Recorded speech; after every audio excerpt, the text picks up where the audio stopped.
Hi, I'm Lulu from Lulu's Way, and this is Ellen from SimplyDande Lion. Yes. Do you call it SimplyDande and then Lion? Whatever. SimplyDande Lion. I'll put it right here, okay? She's the power lady, also known as the power lady. Electric Ellen, Electric the power Ellen. lady. I love it. I love it. So she's here to answer any questions that anybody has about power.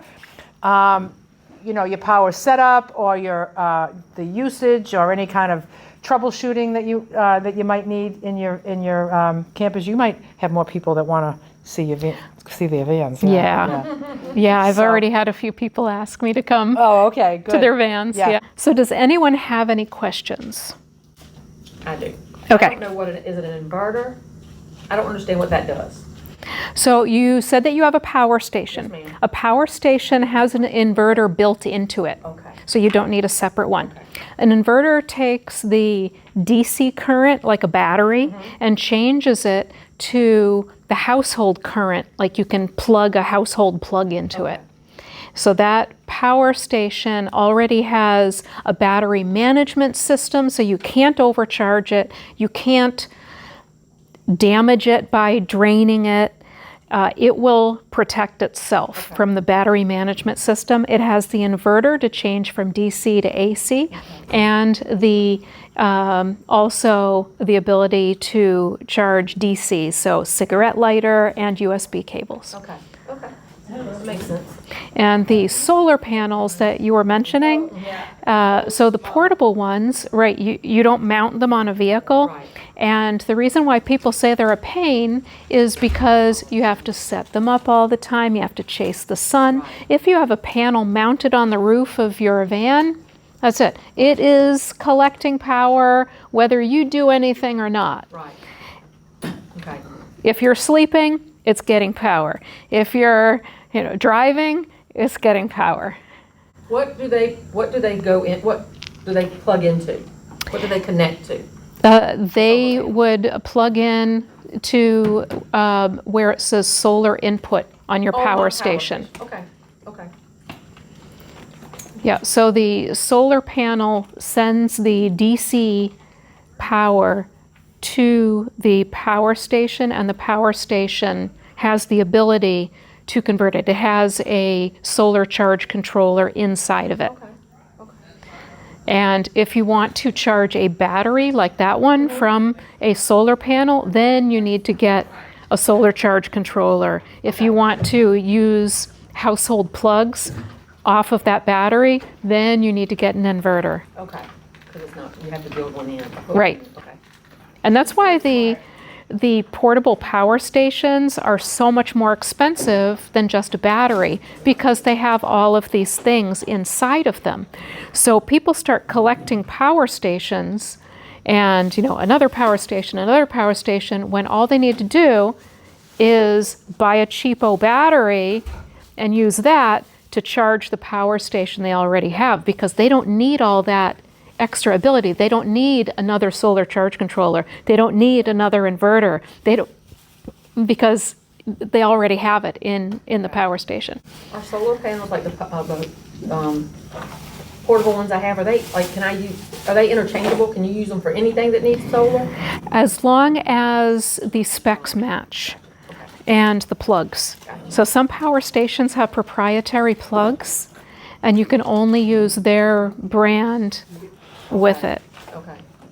Yeah, I haven't even used the solar panels yet. Yeah, so so solar panels are a way to charge the power station instead of plugging it into the wall. Okay. Yep. Yeah. How important is it to clean your solar panels, and what would you clean them with? The question is, how important is it to clean your solar panels, and how would you clean them? It is very important to clean your solar panels. So some solar panels have what's called anti-shading technology, and think of that like the old Christmas lights, where with the old Christmas lights, if one of the bulbs was out, the whole string would be out. The new ones, if one bulb is out, it bypasses that and the rest of the string is lit.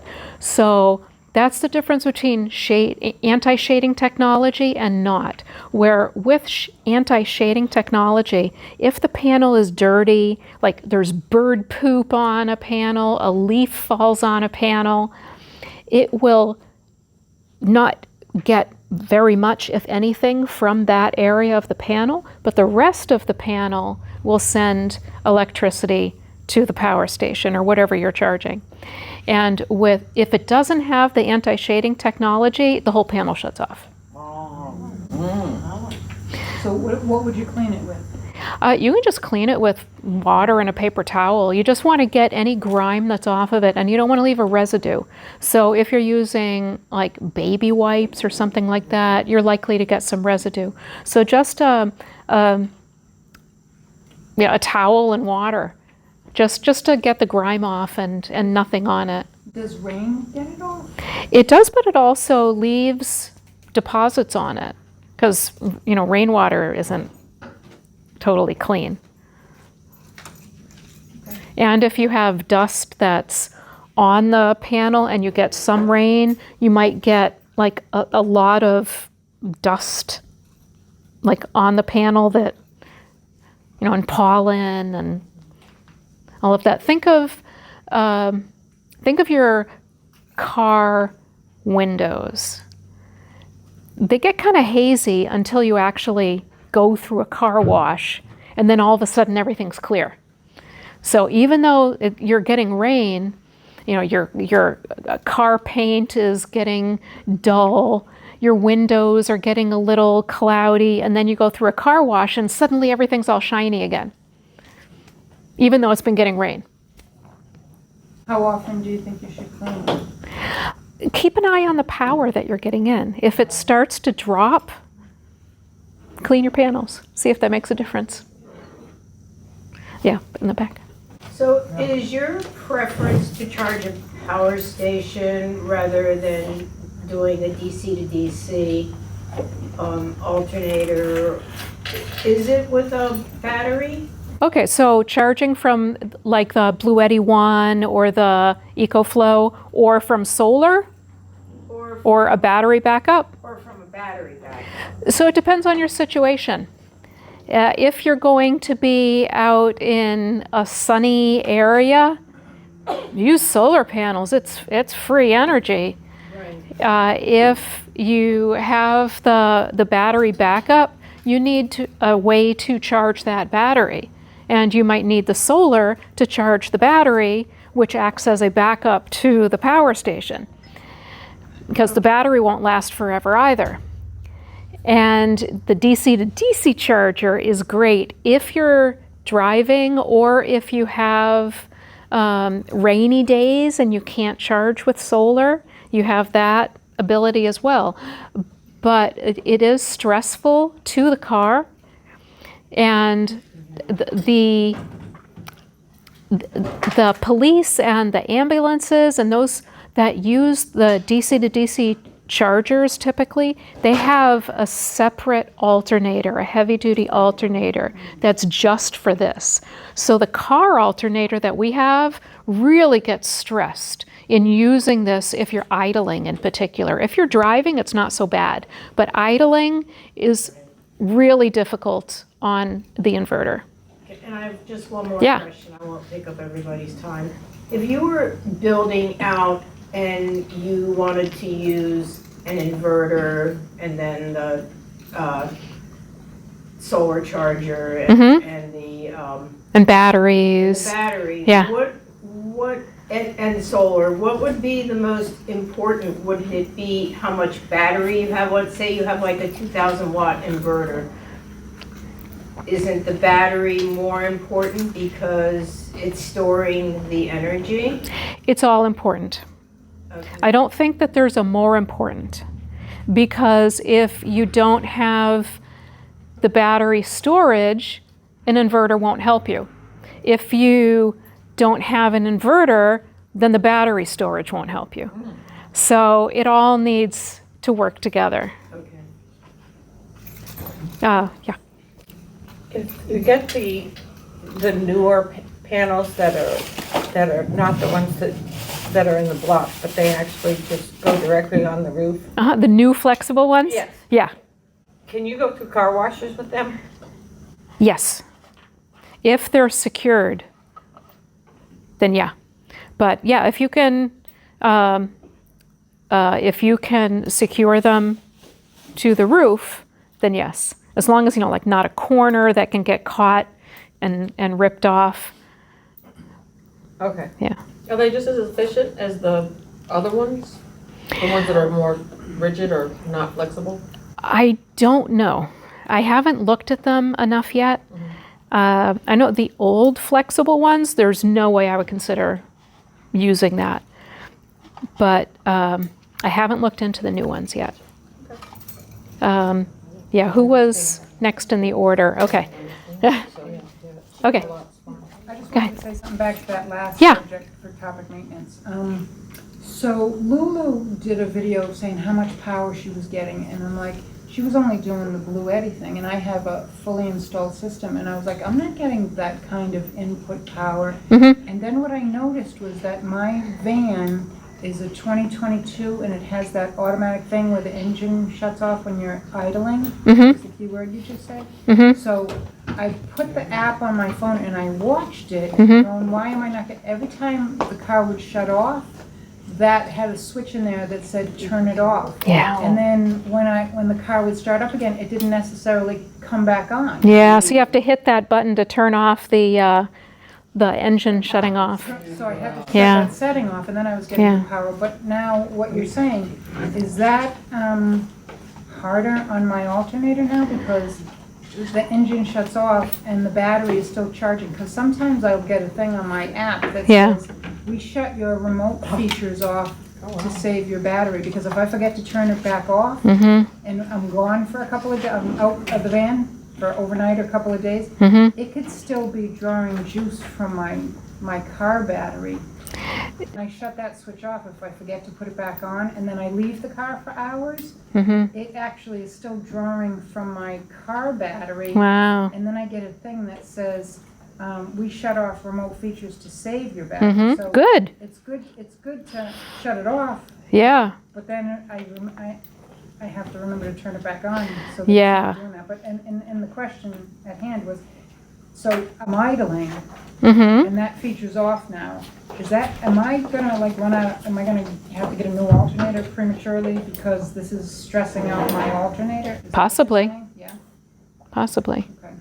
Yeah, the Bluetti has nice features where it won't turn on unless the engine's running, which is one of the advantages of the Bluetti over some other DC to DC chargers. Yeah, okay. Go ahead. So, Sorry. like I said, I just kind of saw these solar panels and I bought them. And I think it's 250 watts. I'm not positive. But I have an 1800 watt Bluetti and I have an EcoFlow, I think 750 watts. And then I have a little tiny one that's like 250 watts. And I have no idea how to hook them into the solar panels. I haven't even looked at it yet. So is it kind of like a plug and play situation, or I'm not even sure what outlet do you? Yeah, so the solar panel, so you would charge the power station either via the solar input. So your larger power stations are going to have something that says solar input. The smaller one might just have DC input. And so you need whatever plug is appropriate for your power station. Okay, so I have all the plugs. And then I was wondering, like, how long does it take for like 750 watts to charge up if you plug it into solar? So 750 watts is how strong the power, how strong it is, not the capacity. Oh, okay.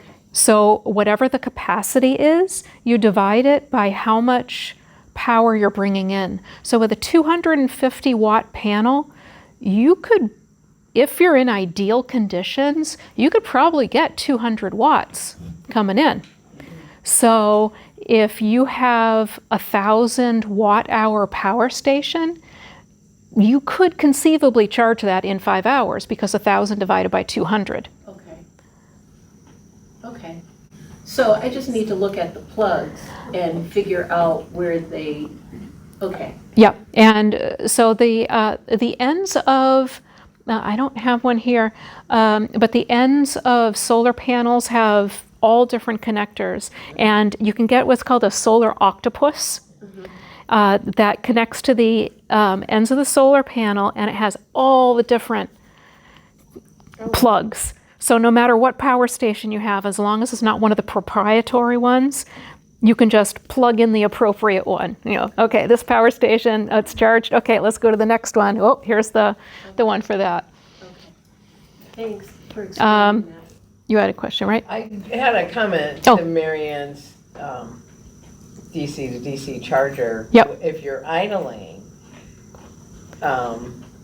to sort of save the alternator a little bit, make sure you turn off the radio and turn off the air conditioning. Yeah, turn off everything that's drawing power that you possibly can. Yeah, good point. Yeah. Good point. I haven't mentioned that before. It totally makes sense because, like, if you're jumping a car and, you know, you're trying to charge that battery enough to get it to start, you turn off everything. You turn off the wipers, the radio, the lights, everything. So, yeah, thank you. Yes. Hi. Hi. I have a Jackery, Uh-huh. and I have solar panels. I've used them fairly often, but my question is about safety and heat. So I live in New Hampshire. It's not Yep. that hot, but you know, we had it in the truck with the solar panel, and it's really, really warm. Like, Yep. what are my concerns about batteries and power stations in hot weather or hot vehicles? Yes. I looked this up to see what exactly the numbers were, and I don't remember. So let me look again. So the lithium iron phosphate batteries, according to this, you want to keep it between 40 and 120 degrees. So when the battery is too hot, then it can swell. And then that's when you have problems. So a popular thing sold is one of the little portable battery packs. And you can plug in a USB cable and charge your phone. And some of them have a solar panel on them. So the problem is people put this in the sun and it overheats and it swells, and then the battery completely loses its ability to hold a charge. So you do want to be careful not to leave batteries in the sun, and if you are going to be in extreme heat, crack your windows. Okay, thank you. Yeah. Yeah. I bought that little power pack thing with the solar on it. If I put that on my dashboard, No. Yeah, do not put it on your dashboard. Yeah, first of all, windshields have UV protection. So you're not going to be able to charge through your dashboard. Through your windshield. So it's sitting on your dashboard. Have you touched your dashboard when it's been in the sun? Imagine a battery on that. so it actually has to go outside my van, like if I was sitting there having a big ass salad with Lulu. Yeah. Yes. That's So I bring it out, but I yeah. can't do it while I'm driving or something. right. Yeah, solar panels won't charge. Well, they'll charge a little bit, because it doesn't completely block the UV rays, but you need the actual sunshine. And the little solar panel that's on these portable power stations, it's not going to charge. It might maintain the charge, but it's not going to charge it up. How much power do you get out of that little thing? Oh, not much. Oh, you mean the portable or the solar panel? Yeah, the one with the solar panel, but like if that was, because I plug it in at home. Are you talking about how much power you get from a portable power pack? Yeah, like how long? Oh, it depends on the portable power pack. Oh. They're all different. Yeah. Yeah. What is your personal preference? to, if you had a van, would you want to do a power station or the inverter and controller and? It would depend on my setup. So for my minivan, I only want a power station and a battery backup. Because that's my everyday drive. Right. So, like, coming here, it was 1 o'clock when I started going through my clothes and throwing everything in the van. And what I get here, like 4:30? So that's the advantage of, you know, having an everyday driver that you can also camp in. But if I had, you know, a nice camper van, I would want the batteries underneath where I never have to touch them, and the inverter and shore power plug. The whole setup. Yeah. So I also have a Class A RV. Yeah, I know. And in the Class A RV, I have 4 giant batteries. And the solar charge controller and the inverters and everything. So it all depends. But if you can put a solar panel on the roof instead of a portable one, even in your everyday driver, that's ideal. Yeah. So with the cold temperatures, and say you store your truck, then you have your battery and your inverter in the back of your cab, like I'm going to do with my truck. Yeah. And it's just going to sit there for maybe 5 months in the cold. Right. What's that do to a battery and all your other stuff? So for the lithium iron phosphate batteries, they are safe to store in freezing conditions. It's better to bring them in the house if you can, but storing them, you want to keep it at like an 80% charge. And you can use batteries at 32 degrees, so at freezing, but you can't charge them. That will damage it. So the batteries that have the heaters inside of them, they're for that reason, so that you can use them in freezing temperatures and charge them back up again. Well, like my pickup truck, because there's computers in all the newer vehicles. Yep. You have a constant draw. Right. So I had to buy a new battery. Because I didn't want to do it. I guess people, when they store their vehicles, they do trickle charge. I didn't want anything plugged in when I'm not home especially. But Yeah. So will it shorten the life then? If you're in a really cold climate and it's constantly cold for 5 months, does it shorten the life of a battery or? You can't use it for 5 months and not recharge it. So you have to recharge it, and in order to recharge it, it has to be above freezing. Above freezing, okay. Yeah. Okay, good to know. Thanks. Yeah, so you can get one of the batteries that has the heater in it. Which ones have the heater in them, Ellen? It'll say self-heating. No kidding. Yeah, all different brands. Yeah. No idea. Yeah. Well, you don't use power, that's why. Yeah. Ellen, what's the lifespan of most batteries? So the lithium iron phosphate has about a 3,500 life cycle charge ability.